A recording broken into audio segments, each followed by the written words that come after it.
دشمن ہم رہیں گے یا تو دوست ہم رہیں گے. یہ نہیں تھا کہ دوست بن کر دشمنی کرنا یا دشمن بن کر دوستی کرنا. یہ منافقت ان میں نہیں تھی، یعنی کہ دو چہرے ان میں نہیں تھے، دو کردار ان میں نہیں تھے، دو کیریکٹر ان میں نہیں تھے. دل کے بڑے صاف تھے، جو زبان پر وہ دل میں، جو دل میں وہ زبان پر. سازش کرنا اور راجنیتی کرنا، سیاست کرنا، یہ وہ لوگ نہیں تھے. جاہل تھے مگر جو تھے منہ پر تھے، سامنے تھے. تو کردار کے بڑے صاف تھے، کیریکٹر کے بڑے اچھے تھے وہ لوگ. اور دوسری ان میں کہ وہ فصیح اللسان تھے، یعنی کہ عربی بہت اچھی بولتے تھے اور ذہین تھے. اتنے ذہین تھے کہ انہیں اپنے گھوڑے کی نسل تک یاد ہوتی. وہ لکھنے کو عیب سمجھتے تھے، وہ یہ سمجھتے تھے لکھنا تو کمزوروں کا کام ہوتا ہے، ہمارا دماغ اتنا تیز ہے، ہمیں لکھنے کی ضرورت نہیں ہے، اب ہم کیوں لکھیں. تو انہیں گھوڑوں کی نسل، یعنی یہ گھوڑا اس سے پہلے کہاں، اس سے پہلے کہاں، اور اس کی پوری نسل انہیں زبانی یاد ہوتی. اشعار زبانی یاد ہوا کرتے تھے، اپنا نسب زبانی یاد ہوتا، یعنی کہ میرے والد، پھر والد کے والد، والد کے والد، والد کے والد، اپنے والد کا پورا شجرہ اور پورا نسب زبانی یاد ہوتا، اپنی والدہ کا شجرہ اور نسب زبانی یاد ہوتا، اپنے جانوروں کا اور اپنے بڑوں کا. تو یہ ان میں مہارت تھی. ان ذہین ترین لوگ تھے، وہ ذہین ترین لوگ تھے. یا تو دوست ہوتے یا تو دشمن ہوتے، بیچ میں کوئی کردار نہیں تھا ان میں. تو یہ ایک چیز ان میں کہ وہ فصیح اللسان تھے. اور تیسری چیز مجاہدے کے عادی تھے، رف ٹف تھے. یعنی اتنی شدت کی گرمی ہوتی تھی عرب کے علاقے میں اور جزیرے عرب میں کہ پانی، ٹھنڈا پانی میسر نہیں تھا اور شدت کی گرمی اور پانی کی کمی. تو ایسے علاقے میں وہ اپنی زندگی گزر بسر کر رہے تھے. تو شدت کی گرمی کی بھی عادت تھی اور مجاہدے کی حالات کا سامنا کرنے کی عادت تھی. یہ تین چیزیں کہ ایک تو زبان کے اچھے تھے، یعنی کہ معافی ضمیر بیان کرنا، یعنی کہ دائی میں تین خصوصیتیں ہو. ایک تو اسے دین کی دعوت پیش کرنا اچھے طریقے سے آئے. دوسری چیز کیریکٹر اچھا ہو، کردار اچھا ہو، اس میں منافقت نہ ہو. اور تیسری چیز کہ لہذا وہ مجاہدے کا عادی ہو. کہیں پر جائے اگر پنکھا نہ ملے تو چل جائے، کھانا نہ ملے تو چل جائے، بلکہ چہرے پر بل نہ آئے، پیشانی پر بل نہ آئے، اور اس کا دل یہ نہ کرے ارے یار یہاں پر تو پنکھا بھی نہیں ہے، یہاں پر تو کوئی انتظام نہیں ہے، تو اب یہاں سے بہتر تو ہم سہولت والی جگہ پہ چلے جائیں گے جہاں پر پنکھا ہو، کولر ہو، اے سی ہو، پانی اچھا ہو، کھانا اچھا ہو، علاقہ اچھا ہو، منظر اچھا ہو. تو یہ نہیں. تو وہ رف ٹف قسم کے لوگ تھے. اب اگر ایسے لوگ اگر مذہب اسلام میں آ جائے اور نبی کے دشمن سے اگر دوست بن جائے تو یہ بڑی مضبوط جماعت بن جائے گی. نبی کو کبھی نہیں چھوڑے گے.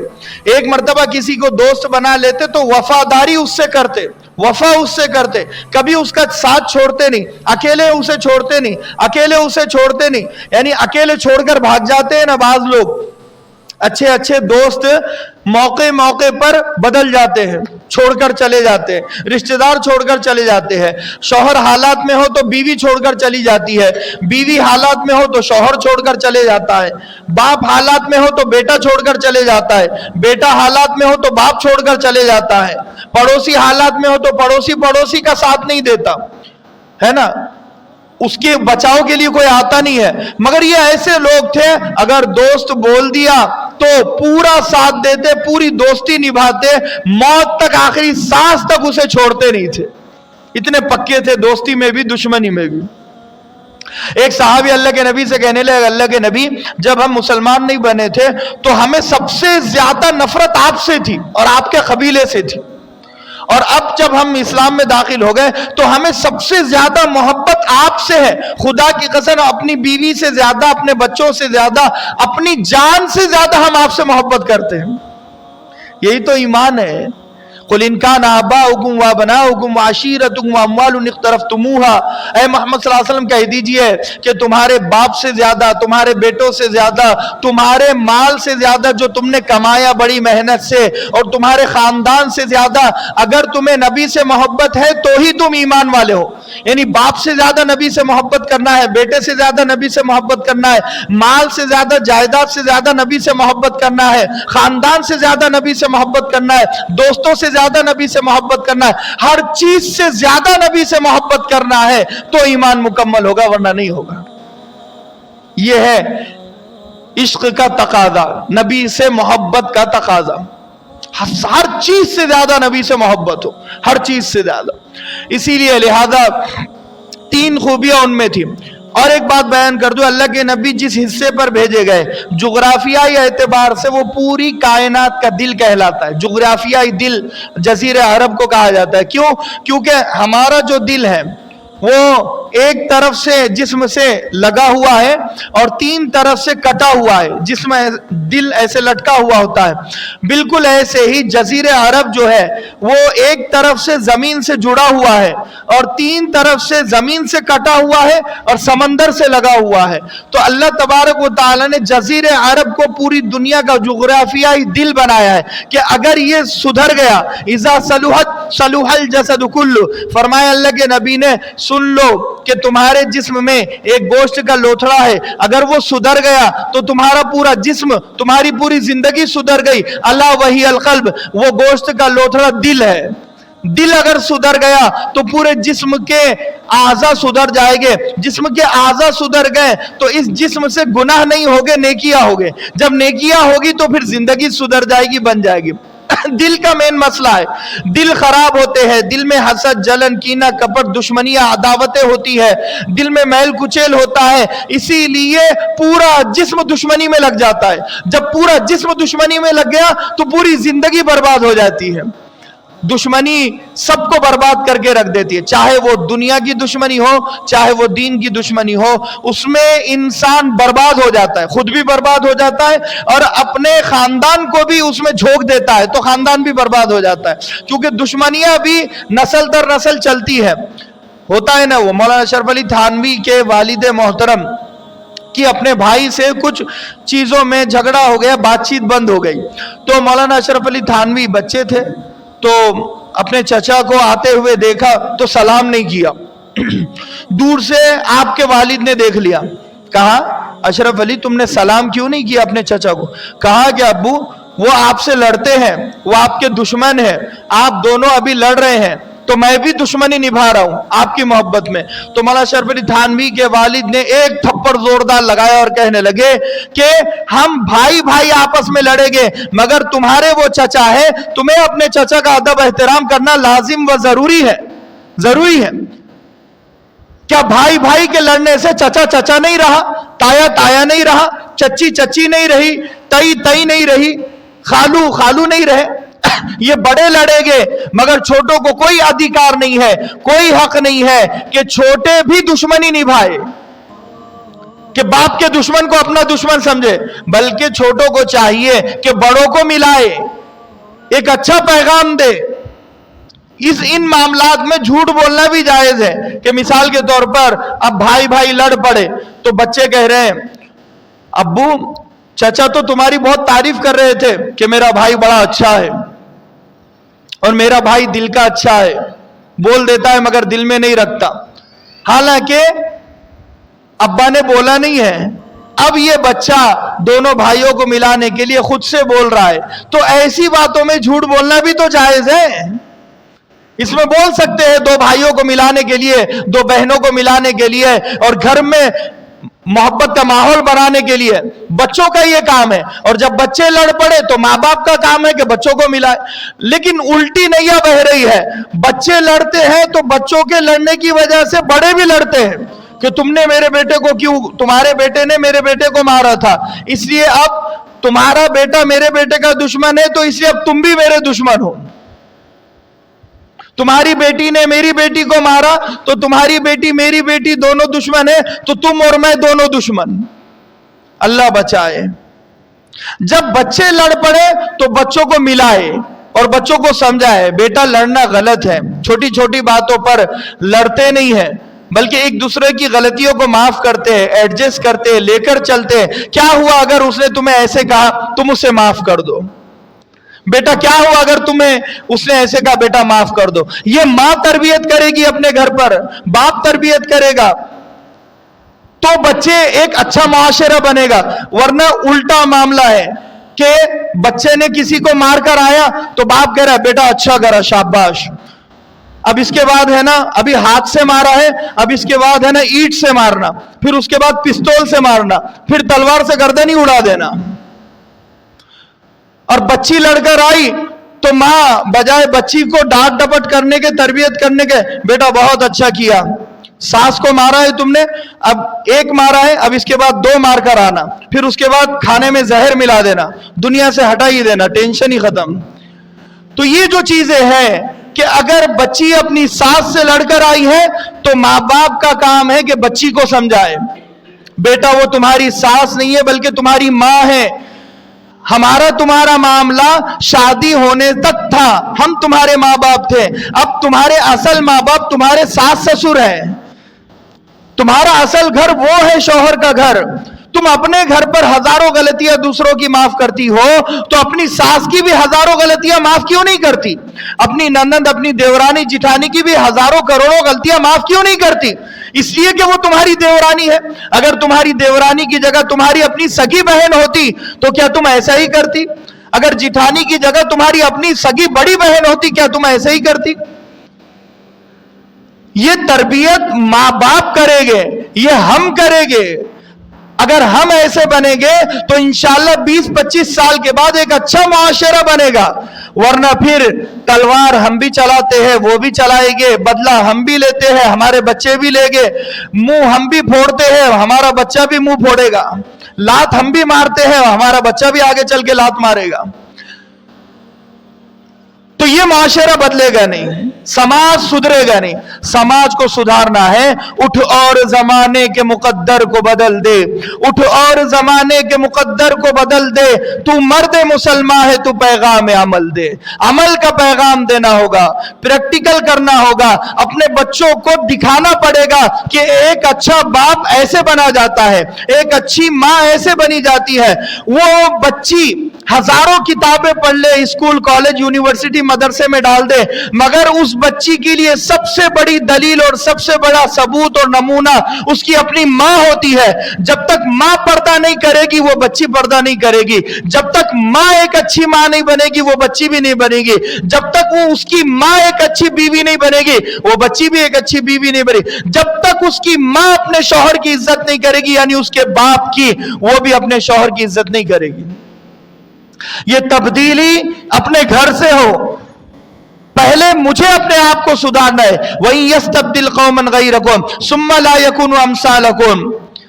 اللہ تبارک و تعالیٰ کہتا ہے تمہاری جگہ اور لوگوں کو مسلمان بنا کر بٹھائے گے، پھر وہ تمہارے جیسے نہیں ہوگے، تمہارے جیسے مسلمان نہیں ہوگے۔ تم کو ہم نے مسلمان بنایا تو تم صرف اپنے دکان پر، مکان پر لڑائی جھگڑے میں لگے ہوئے، تم نے اپنے عمل سے اسلام کو بدنام کر دیا، اپنی حرکتوں سے اسلام کو بدنام کر دیا۔